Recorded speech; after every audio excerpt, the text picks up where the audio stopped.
We're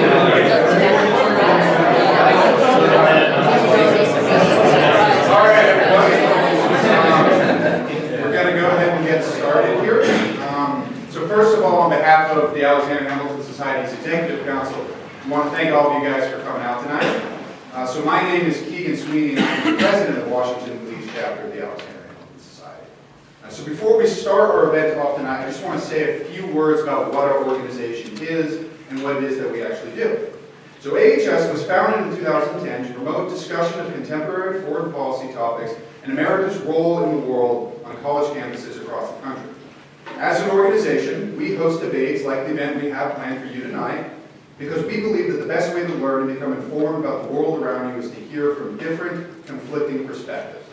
And since our founding, AHS has grown to 3 professional chapters in DC, New York, and San Francisco, and we now have over 40 active university chapters as well. And we'd love to have all of you guys join us if you're not already on our email list or in our organization. We'd love to have more people come out. So the title of our event tonight is NATO and Russia, Détente or Détour. And we have several prestigious individuals to speak with you tonight. So we'll start off by introducing one of our guest speakers, Mr. Ian Brzezinski. So Mr. Brzezinski is a resident senior fellow at the Brent Scowcroft Center of International Security, where he specializes in international security, NATO, and U.S. defense policy. His decorated experience working with Eastern Europe and Ukraine led to his service as Deputy Assistant Secretary of Defense for Europe and NATO policy under President George W. Bush's administration. So Mr. Brzezinski graduated from Williams College before getting an MPA at Harvard Kennedy School of Government. He continued his public service in the National Security Council, the Policy Planning Staff of the Department of Defense, and then the Senate Committee on Foreign Relations. And he currently heads the Brzezinski Group, which is a strategic advisory firm for U.S. and international financial, energy, and defense industries. So would you please join me in welcoming Mr. Brzezinski to WTF.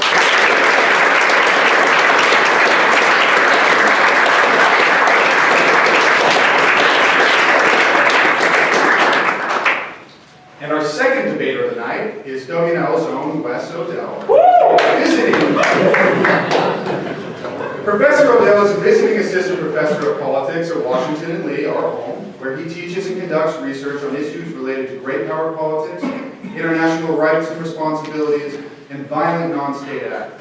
And he's a 2009 alumni of Washington and Lee, where he studied politics, history, and the classics. Now, after attending WNL, Professor Odell earned a PhD and a master's degree in political science from the Johns Hopkins University, and then an additional master's in modern European history from the University of Cambridge in England.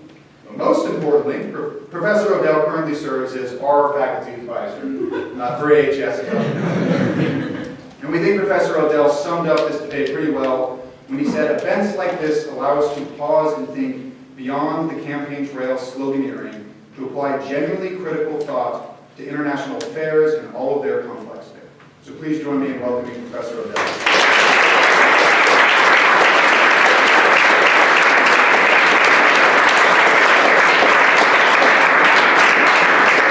And so finally, our Vice President, Lane Smith, is going to come up and introduce our final speaker, who is our moderator tonight, and then we'll go ahead and kick things off.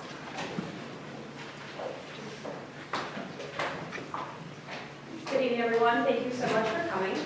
Our moderator tonight is Mr. David Salvo. He is a resident fellow at the Alliance for Security and Democracy in D.C. Before that, he spent 10 years in the State Department, where he served as Special Assistant to the Deputy Secretary of State, advising him on all European and Euro-Asian policy. Mr. Salvo also previously served in the U.S. mission to Russia, where he, among other responsibilities, reported to the 2008 Russia-Georgia War. He received his bachelor's degree in political science from Georgetown University, and then earned his master's degree in European and Euro-Asian Studies, also from Georgetown. Most recently, Mr. Salvo has been experienced with teaching here at Washington and Lee for a short stint, and has graciously agreed to lead our conversation here tonight. I hope you all enjoy. Welcome, Mr. Salvo, and let's start as a good.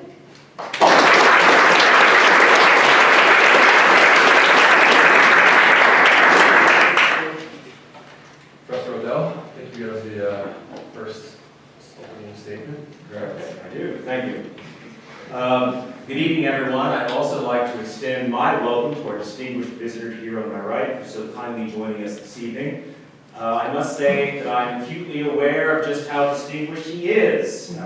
Thanks to the AHS debate advertising materials, You'll note that he is rightly described as a foreign and military affairs expert whose key accomplishments and high offices are enumerated across several lines of text. Also noted is that he will be debating, quote, Wesley Odell, comma, a professor, period.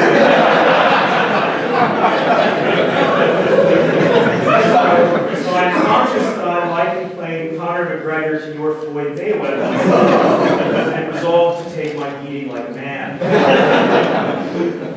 This evening I've been asked to take the position that NATO should not take a stronger stance to counter Russia, the détente position, if you will, rather than the deter. I will assert 2 points, one somewhat complex, the other brutally simple. First, that the trajectory of Russian foreign policy has remained relatively constant over 3 centuries of history, and that the present arrangement of influence in Eastern Europe is repugnant to Russia's ontological security. Second, and more simply, that talk of seriously deterring Russian ambitions requires far more political will than is presently available in the West, which makes it by definition empty talk. Before I begin, I must acknowledge that for many of you this undoubtedly seems a wrong-headed and perhaps even scandalous position to take. After all, you have some murky knowledge of that before times, the 1990s, when dinosaurs and bipartisanship roamed the earth. You likely associate the collapse of the Soviet Union with a firm policy of containment and deterrence. If it worked then, you might well logically conclude there's no reason it should not work now. This would be a misunderstanding of truly world historical proportions. Again, 2 points. This is not the Cold War. Today's NATO is emphatically not the NATO of yesterday. I will examine each of these in turn. I begin with the history of Russian expansionism in the place of empire, formal and informal, in Russian strategic culture. The point here is that Russia's longing for defensible buffer zones along its western border is ancient and inherently ingrained into the way it approaches its foreign policy across time and across different regimes. The policy takeaway is that Russian ambitions along its own borders should not be met with knee-jerk resistance. Instead, both sides must respect the traditional norms of great power politics and the resultant rights each power has to a reasonable sphere of influence in its own hinterland. Now, Russia had to quite literally fight its way into Western politics from the beginning. This it did during the Great Northern War of the early 18th century, at the end of which it displaced Sweden in the Eastern Baltic. The possessions it gained in that war formed for 2 centuries the unshakable nucleus of a Western hinterland essential to Russia's security. It expanded this hinterland greatly in subsequent centuries, often in concert with other great powers.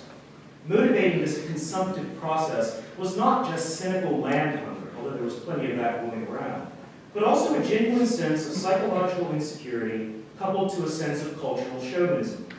In short, Russia had to expand, both because its borders were never naturally defensible, think here of Napoleon and also of Hitler, both of whom invaded Russia and found it wide open until they finally reached its interior, and because the Russian civilizational model, autocratic, patriarchal, traditional, and Eastern Orthodox, demanded expansion to combat the alternative Catholic and Islamic models that it neighbored. Together, these 2 factors comprised Russia's ontological security, the security of its sense of self, its routines, and its purpose in the world. In the U.S., we might aptly draw comparisons to our own sense of manifest destiny in the 19th century. Importantly, despite its growth, Russia's expansion never outpaced the balance of power.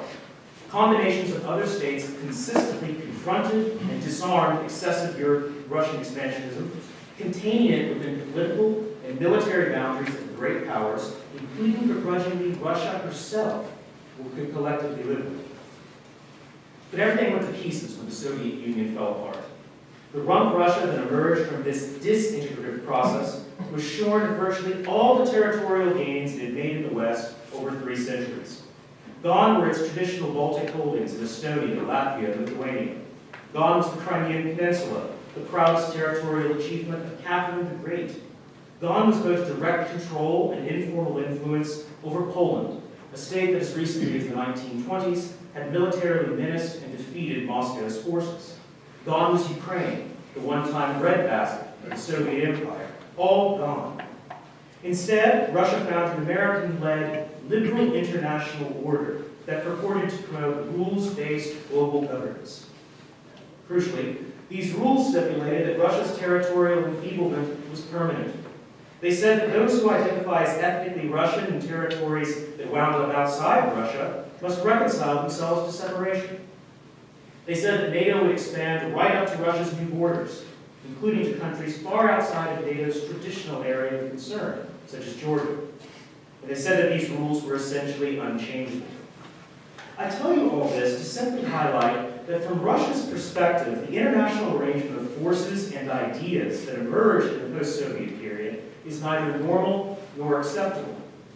Many Russians see liberal international order and the latticework of political, economic, and military institutions that attend it as nothing more than tools of American power. They see a conspiracy to surround, bully, and brainwash Russian culture and politics to adopt Western norms and assault on their very worldview. And Western actions in support of liberal international order can indeed be interpreted in line with this thinking, as American geopolitics aiming to maintain post-Soviet Russia in a permanent state of disempowerment and humiliation. You need not agree with any of these points to understand that many people in Russia do, and no amount of wishful thinking or self-righteousness on the part of Americans will change that fact. The inflexibility of the present rules-based international order severely hampers American policy, since it denies the U.S. the ability to make compromises with the Russians based on geopolitical reality. Thus, we will continue to have the spectacle of the United States unable or unwilling to acknowledge the plain fact that Crimea is once again Russian. If our commitment to the rules over reality is so great that we intend to wait for the Russians to simply give up and go home, I suggest we start preparing our children and grandchildren to do the exact same thing, because we will see no substantive progress until we acknowledge the Russian view as not wholly illegitimate. Second, and much more simple, the West lacks the political will to back up the big talk of deterrence and containment with power political action. The militaries of European NATO members are in appalling shape.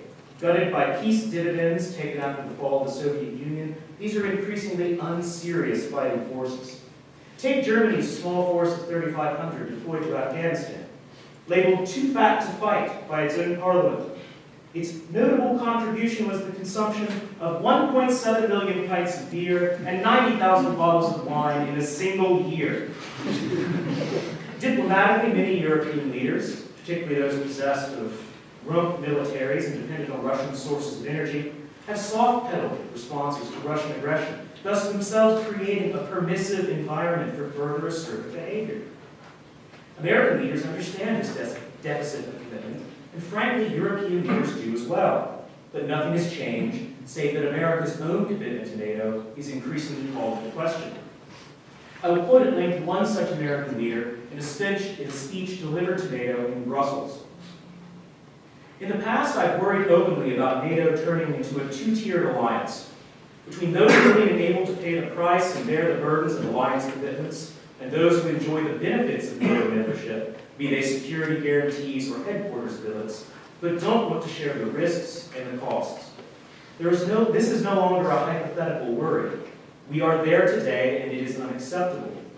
The blunt reality is that there will be dwindling appetite and patience in the U.S. Congress and in the American body politic writ large to expend increasingly precious funds on behalf of nations that are apparently unwilling to devote the necessary resources or make the necessary changes to be serious and capable partners in their own defense. Nations apparently willing and eager for American taxpayers to assume the growing security burden left by reductions in European defense budgets. Who was this leader? Was it Donald Trump? No, it was Robert Gates, at the time serving as President Obama's Secretary of Defense. But military spending and deployment is only the technical half of the picture. Looming over any debate on deterring Russian aggression is the fundamental question of national interests and the use of force.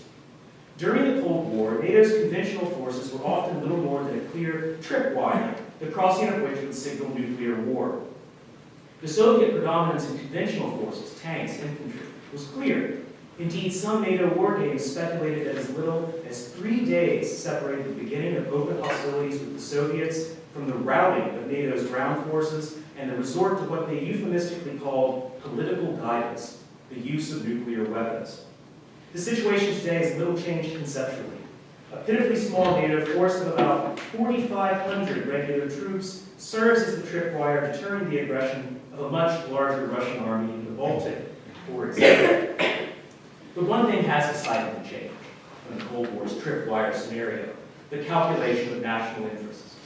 As anyone who studies nuclear politics will tell you, the power of a nuclear deterrent is based primarily on the credibility of the individual controlling it, and that person's calculation of what the national interest is.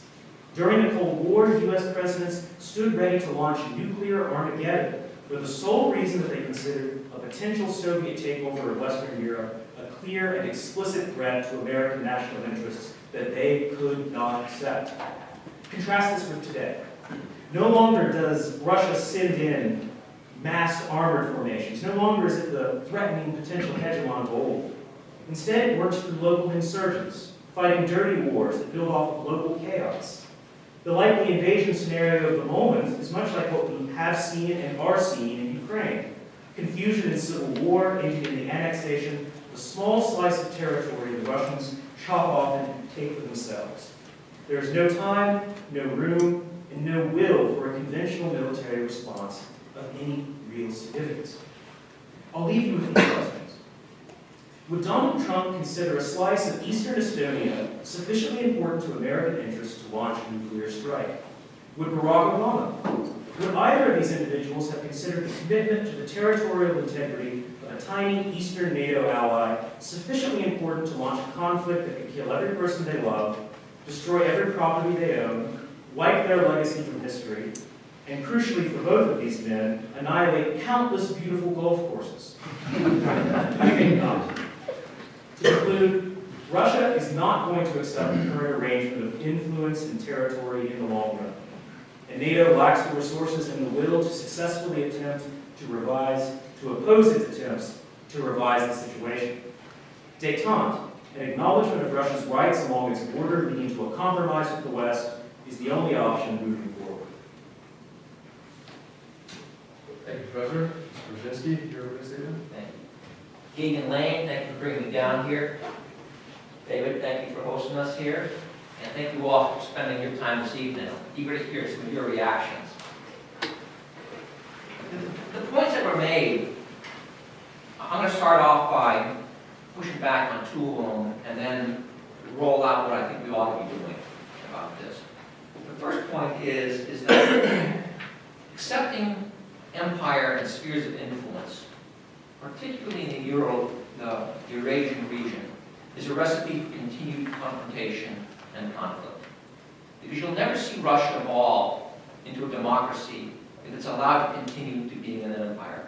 Because empires can't be democratic by definition. And empires tend to be expansionist, paranoid. And as a result, we'll see perpetuation of confrontation in a world where technologies bring huge escalatory danger to them.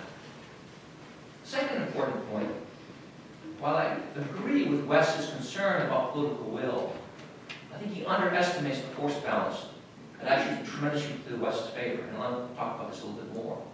If you just look at the economic balance of the picture, Europe is a $17 trillion economy. The United States is a $17 trillion economy. That's $34 trillion total. And you compare that to the Russian economy, to use John McCain's phrase, it's a $2 trillion gas station whose primary market, by the way, happens to be Western Europe. So that alone shows if there's a little bit of will, there's a lot of leverage to the West. So what I would like to do is talk about make three broad points tonight. First, underscore how over the last 10 years, Russia has been attacking aggressively that liberal international rule-based order that is essential to our national security interests. Because that rule-based order has provided unprecedented decades of peace in Europe, prosperity in Europe, and has allowed for the expansion of freedom in Europe. All those are key U.S. interests. Second big point is to assess what has the West strategy been. It's been a strategy of incrementalism.